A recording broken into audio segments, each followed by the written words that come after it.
Cette photo, vous l'avez déjà vue. Sur la photo, on voit le même quai de débarquement qui est juste à côté. On voit les mêmes voies ferrées. On voit sur la photo cette route, la route principale du camp. On voit la porte d'entrée. On voit les baraques au camp des femmes. Il n'en reste que les cheminées.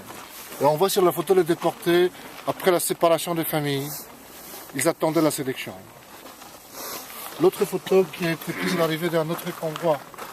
L'on voit au même quai de débarquement les déportés, tous les longs des wagons. Là, ils étaient aussi séparés. Tout près des wagons sont les hommes, là les femmes avec leurs enfants. Et devant eux, deux officiers nazis qui étaient là pour les sélectionner.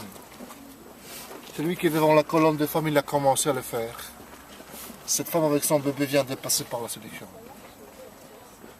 On voit là aussi la porte d'entrée. Alors on est au lieu qui n'a presque rien changé. Sur ces photos, je crois qu'on devrait inventer des mots parce que les simples mots ne signifient plus rien.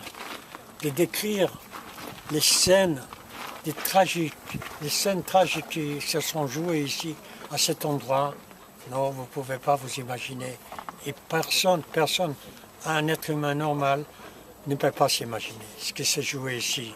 Que les enfants étaient arrachés des parents, les parents séparés de leur mère, les pères de leurs enfants. C'était épouvantable. Les cris, les pleurs, c'était terrible. On ne peut pas décrire ça. Les autres photos qui sont là-bas. C'est des chiens, ces amis. Hein? Pas du tout, des chiens, même pas des chiens, des humains.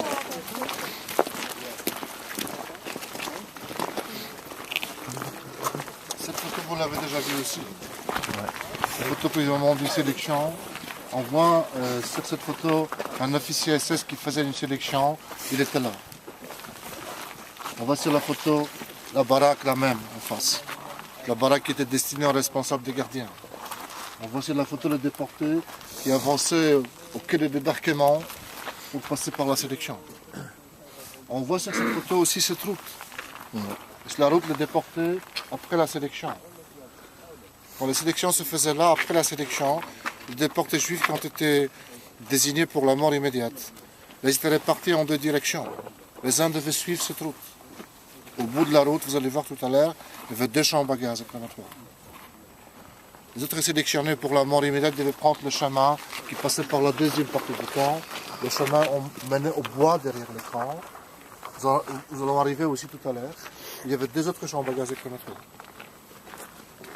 Donc c'est le lieu où après la sélection, le déporté ne se voyait plus. Vous pouvez voir aussi par quelle distance devait-il passer pour être tué aux chambres à gaz. De quelques centaines de mètres. Je connais une survivante de France qui s'appelle Yvette Lévy. Elle a été déportée à Auschwitz avec un convoi de France en août 1944, au début août 1944.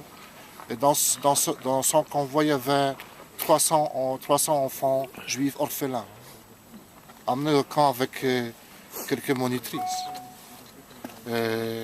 Et elle se souvient, elle était là au quai de débarquement, elle dit qu'elle n'oublierait jamais ces enfants qui les a vus sur cette route, quelques centaines, qui devaient suivre cette route, les monitrices les suivaient, et à ce moment-là, elle ne savait pas où ils allaient, ces enfants. Après, quand elle était dans les camps, elle a appris ce que c'était devenu tous les déportés qui devaient suivre cette route. Alors, elle dit, je n'oublierai jamais ces enfants. C'était les derniers moments de leur vie quand ils étaient là sur cette route.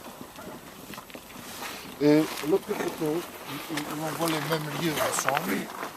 On voit sur la photo la porte d'entrée au camp de femmes. On voit au camp de femmes les baraques qui sont toujours là les mêmes. Les longues baraques avec les cheminées, c'est les baraques de cuisine. Les deux autres baraques qui sont là tout près de nous, c'est les baraques où se faisait l'admission en camp de femmes. Là, on voit aussi les déportés qui, après la sélection, prenaient ce coup. Si vous voyez de plus près, ce ne sont que les femmes et les enfants. C'est encore une preuve que ce lieu n'a rien changé.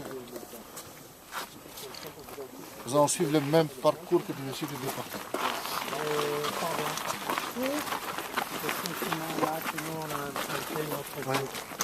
Nous sommes même menés aussi aux zones. Entre la séparation des camps. Et au départ, il y avait des œufs de bois déposés jusqu'à l'auteur d'un homme. Parce que j'ai bien compris à l'époque qu'on n'avait pas le droit de voir ce qui se passe dans les camps. Et plus loin, il n'y avait plus de bois, alors ils avaient jeté des couvertures sur le fil de barbelés, encore une fois qu'on ne puisse pas regarder. Là, dans cette partie-là, il y a le camp de Tsiganes. C'est là qu'on m'a amené après la désaffection, après tout ce qui s'est passé, on m'a amené dans le camp de Tsiganes. Voilà. Et par là, on est arrivé au camp de Canada. On était sur l'esplanade des fours crématoires. Et puis après, on nous a dirigés vers le sauna. Là-bas, c'est toute une histoire. Quand on sera sur place, je vous raconterai